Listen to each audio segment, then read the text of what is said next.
नमस्कार दोस्तों। भारत का एक ऐसा गांव जहां पर इंसान तो नहीं रहते, लेकिन वहां पर आत्माओं का अड्डा है। कहते इस गांव में पहले लोग रहा करते थे, मगर वो एक रात में ही सब मारे गए और तभी से इस गांव की आत्माएं राहगीरों पर हावी हो जाती है। और फिर आगे जो होता है वो बहुत ही दिल दहला देने वाला होता है। मुझे ये सब जानकारी तब मालूम चली जब मुझे इस गांव से कुछ दूर सड़क के किनारे एक बच्चा देर रात मिला। और फिर जो आगे हुआ उसे सुनकर आपके भी रोंगटे खड़े हो जाएंगे। तो दोस्तों, दिल थाम कर बैठिए और अपने कानों में हेडफोन जरा ढंग से लगा लीजिए ताकि कहानी की दहशत आपकी रूह कंपकपा दे। तो चलिए जानते हैं इस घटना को और भी बेहद करीब से। नमस्कार दोस्तों, मेरा नाम लखन है और मैं राजस्थान का रहने वाला हूँ। मगर आज के दौर में मैं अपनी पत्नी के साथ जयपुर शहर में शिफ्ट हो गया हूँ। यहाँ पर मैं अपने काम काज को लेकर अपनी छोटी सी दुनिया में बहुत ही खुश हूँ। मगर दोस्तों, ये घटना मेरे साथ तब घटी थी जब मैं अपने गांव में रहा करता था। वैसे तो मैं भूत प्रेत इन सभी चीज़ों पर विश्वास नहीं करता, लेकिन वक्त ने मेरे साथ ऐसा खौफनाक खेल खेला कि मुझे ना ही तो भूतों पर यकीन हो गया, बल्कि मेरी जान तक जाने की नौबत आ गई थी। शाम के ही कोई 6:30 बज रहे थे जब मैं अपने घर वालों को छोड़कर गुस्से से तिल मिलाता हुआ पैदल बस स्टैंड की तरफ निकल गया था। दरअसल किसी बात को लेकर घर वालों से काफ़ी ज़्यादा नोकझोंक हो गई थी। उस वक्त मेरी शादी भी नहीं हुई थी, जिस वजह से मेरे ऊपर जिम्मेदारी का भी कोई बोझ नहीं था, जिसके चलते मैं किसी की भी नहीं सुनता था। उस वक्त मेरे सर पर गुस्से का भूत इस कदर सवार था कि मैं बिना किसी अंजाम के घर से दूर चला जा रहा था। फिर रात के 10 बजे मैं बस स्टैंड पहुंचा तो वहां से लगभग सभी बसें जा चुकी थी सिवाय 2 गाड़ियों की। जब मैंने बस ड्राइवर से पूछा तो एक ने तो ये कहकर मना कर दिया कि बस नहीं जाएगी, और जब दूसरे से पूछताछ की तो उसने बताया कि बस को निकलने में अभी 1.5 घंटे का समय बाकी है, यानी कि बस 11:30 बजे यहाँ से रवाना होगी। वो बस छपरा की तरफ थी। मैं पहले तो कभी छपरा गया ही नहीं था, तो मुझे वहाँ के बारे में कुछ खास जानकारी नहीं थी। खैर, जब बस का 1.5 घंटा पूरा हुआ तो बस ने भी चलने का हॉर्न दे दिया, जिस वजह से मैं भी बस में समय रहते ही चढ़ गया। बस में यात्रियों की भी संख्या ठीक ठाक ही थी और बस ने भी अब अपना स्टैंड छोड़ दिया। रात भी काफ़ी गहरी हो चुकी थी। सड़क पर पसरा हुआ सन्नाटा और किनारों पर खड़े बेजुबान पेड़ साफ साफ दिखाई दे रहे थे। बाहर के माहौल को निहारने के बाद मेरा गुस्सा भी थोड़ा शांत हो गया था, तो मैंने एक पल के लिए वापस जाने की सोची। मगर कुछ बातें ऐसी थी जो रह रहकर मुझे गुस्सा दिला रही थी, जिस वजह से मेरा मूड बदल गया। अभी मेरे मन में उल्टे सीधे ख्याल आ रहे थे कि इसी बीच कंडक्टर मेरे पास आया और टिकट लेने के लिए बोला, पर मेरे पास पैसे तो नहीं थे। तो मैंने उसे सारी बात बताई और बस में बिना टिकट के ट्रैवल करने को कहा। मगर साला कंडक्टर इतना खड़ूस था कि उसने मेरा कॉलर पकड़ते हुए बस से धक्का मारकर नीचे उतार दिया, और देखते ही देखते वो बस वहाँ से चली गई। अब मैं उस सोमाता रोड पर अकेला खड़ा ये देखने लगा कि शायद कोई साधन मिल जाए। काफ़ी देर तक जब कोई साधन नहीं मिली तो वहाँ से पैदल ही आगे बढ़ने लगा, ये सोचकर कि आगे कोई ना कोई साधन मिल जाएगी।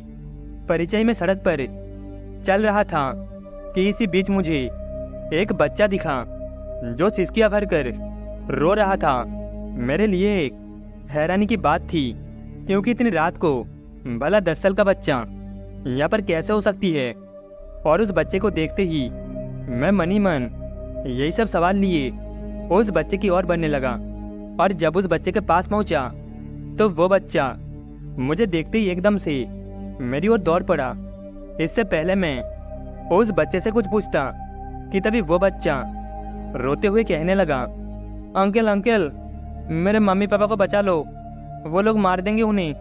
मैं उस बच्चे की बात सुनते ही हैरान हो गया और सोचने लगा कि आखिर क्या सच में ये बच्चा मुसीबत में है।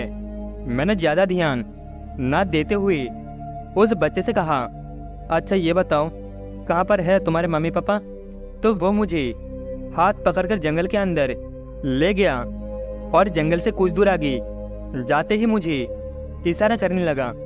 जब मैंने शोर देखा तो मेरे पाँव समेत मेरे हाथ भी बुरी तरह से कपकपाने लगे।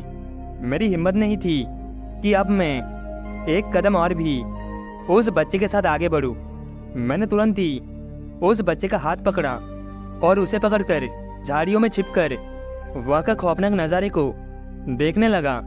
दरअसल मैंने देखा कि सामने एक बस्ती है जहाँ पर 5-6 गुंडे एक दंपत्ति को बुरी तरह से जैसे बड़े से तलवार से मार काट रहे थे और वो दोनों दंपत्ति बुरी तरह से चीखे चिल्लाए जा रहे थे, मगर उन दोनों की चीख पुकार सुनने वाला वहाँ पर कोई भी नहीं था। तभी इसी बीच वो बच्चा इस खौफनाक नज़ारे को देखते ही बेहोश हो गया। शायद वो अपने माँ बाप का दुख बर्दाश्त नहीं कर पाया। मेरे समझ में नहीं आ रही थी कि अब मैं करूँ क्या। इस बीच मेरा ध्यान मेरे फ़ोन पर गया तो मैंने तुरंत ही नज़दीकी थाने में कॉल किया। पहले तो मैंने उस पुलिस वाले को सारी बात बताई और फिर उस जगह का लोकेशन बताया तो उस पुलिस वाले की आवाज़ बंद हो गई। ऐसा लग रहा था कि वो पुलिस वाला डर गया हो। फिर कुछ देर के बाद उस पुलिस वाले ने जो मुझसे कहा तो उसे सुनकर तो मेरे भी पैरों तले जमीन खिसक गई। दरअसल उस पुलिस वाले ने मुझे उस जगह के बारे में एक बहुत ही दर्दनाक किस्सा सुनाया जिसे सुनकर आपके भी रोंगटे खड़े हो जाएंगे। दोस्तों, उस पुलिस वाले ने बताया कि कुछ साल पहले यहाँ पर एक हंसती खिलती छोटी सी बस्ती थी। यहाँ के लोग राहगीरों को सम्मान के साथ देर रात पनाह देते थे, लेकिन एक शाम कुछ गुंडे लोग उस बस्ती में आ पहुंचे। उन लोगों की नज़र बस्ती की खूबसूरत महिलाएं और लड़कियों पर पड़ी तो उन्होंने देर रात वहीं पर रुकने की सोची। बस्ती वाले इस बात से अनजान थे कि उनके साथ आज रात भयानक घटना घटने वाली है।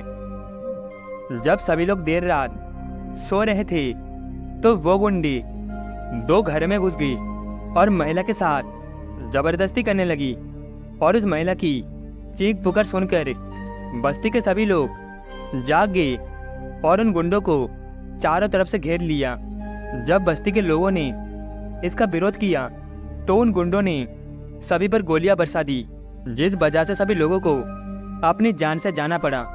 पर तभी वहाँ पर गांव का एक बहुत ही बड़ा तांत्रिक आ गया।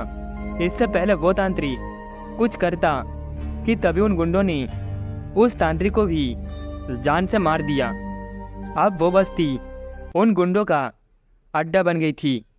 वो रोजाना किसी न किसी राहगीरों को पकड़ती और उसके साथ गलत काम करती, फिर उसको जान से मार देती।